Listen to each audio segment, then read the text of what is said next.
नमस्ते। आज मैं आपको बताऊंगा 13 सूत्र के बारे में और उनके बारे में पूरा विवरण दूंगा। नंबर 1, नियमित साप्ताहिक बैठक।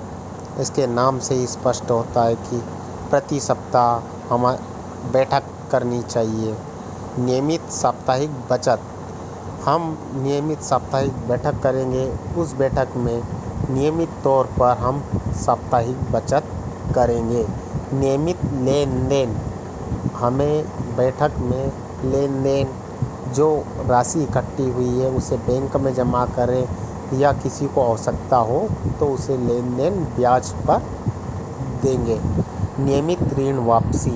अगर किसी को हमने अपनी बचत से पैसे दिए हैं तो जो साप्ताहिक बैठक है उसमें नियमित ऋण वापसी ले, किस्त बना के ले या किसी तरह से, लेकिन हर सप्ताह या हर महीने वो बचत आनी चाहिए, ऋण वापसी होनी चाहिए। नियमित साप्ताहिक दस्तावेजीकरण।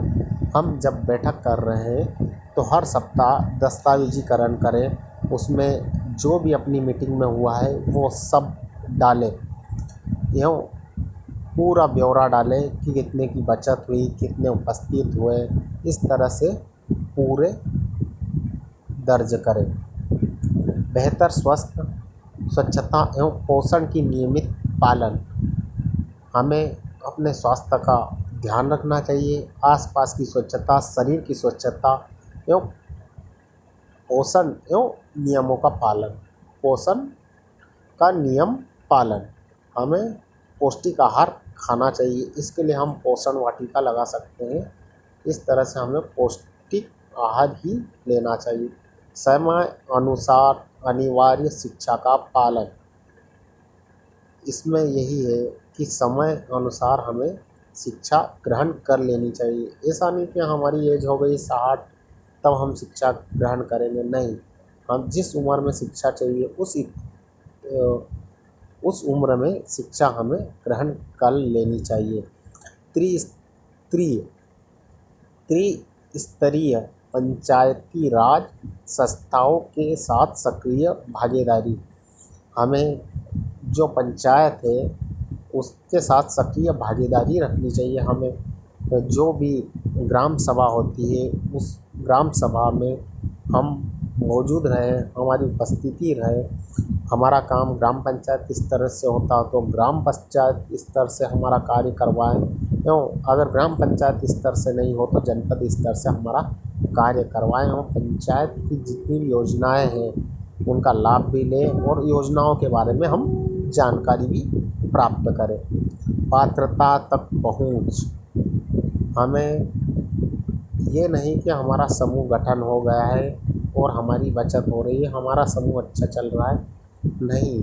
हमें गांव में अगर कोई गरीब है, कोई ऐसा है जिसको समूह से जुड़ना चाहिए, या तो अपने समूह में जोड़ लो या तो उनका एक अलग समूह बना के उन्हें भी उस तरह से चलाना सिखाए। इसे कहते हैं पात्रता तक पहुँच।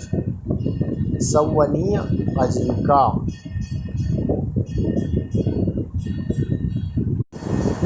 हमें आजीविका का एक स्रोत नहीं रखना चाहिए। हमें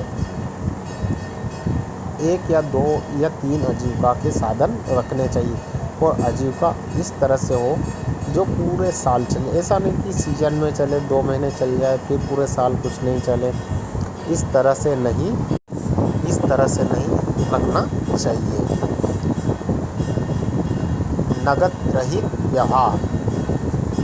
इसमें यही है कि हमें नगद रहित व्यवहार से बचना चाहिए। हमें चेक के द्वारा, फ़ोनपे, ATM, ऑनलाइन जैसे व्यवहार करना चाहिए, जिससे कि हमारे पास एक प्रूफ रहे कि हाँ हमने आपको चेक के थ्रू ये राशि दी है। इसलिए अपने समूह का चेकबुक अवश्य बनाएं। ग्राम संगठन समूह हर एक की चेकबुक अवश्य बनाएं।